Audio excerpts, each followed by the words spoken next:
Criminal അവതാരത്തിന്റെ പുതിയ മുഖം പുറത്തുവിട്ട് news 18.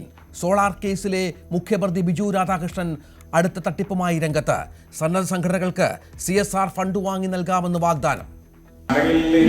മാഗടി വില്ലേജും മറ്റേ സുമംഗലി സേവാശ്രമം എന്ന് പറഞ്ഞുകൊണ്ട് വളരെ 1975 സ്ഥാപിതമായ NGO.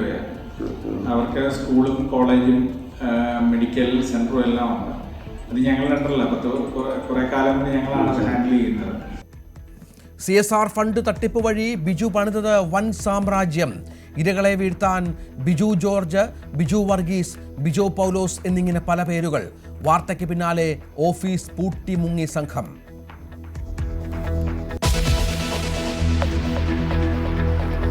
ദ്വാരപാലക കേസിലും തന്ത്രിയെ അറസ്റ്റ് ചെയ്യാം. അനുമതി നൽകി കൊല്ലം വിജിലൻസ് കോടതി. ജാമ്യാപേക്ഷ 19 പരിഗണിക്കും. A. പത്മകുമാർ വീണ്ടും റിമാൻഡിൽ.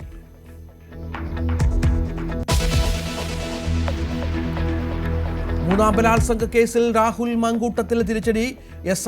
SIT കസ്റ്റഡിയിൽ വിട്ട് കോടതി. കസ്റ്റഡി 3 ദിവസത്തേക്ക്. ജാമ്യാപേക്ഷ 16 പരിഗണിക്കും.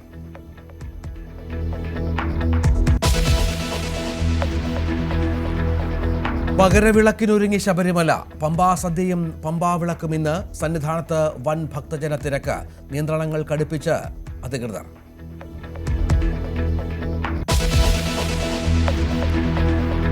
ഓപ്പറേഷൻ സിന്ദൂർ അവസാനിച്ചിട്ടില്ലെന്ന് കരസേനാ മേധാവി. പാകിസ്ഥാന്റെ ഏത് തിരിച്ചടികൾക്കും തക്കതായ മറുപടി നൽകുമെന്നും ജനറൽ ഉപേന്ദ്ര ദ്വിവേദി.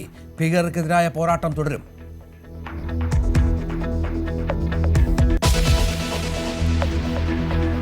ഉപതെരഞ്ഞെടുപ്പിൽ വിഴിഞ്ഞം തിരിച്ചുപിടിച്ച് കോൺഗ്രസ്. LDFന് തിരിച്ചടി. തിരുവനന്തപുരം കോർപ്പറേഷനിൽ കോൺഗ്രസ് സീറ്റെണ്ണം ഇരട്ടിയാക്കി. വോട്ട് പിടിച്ച് വിമതന്മാരും.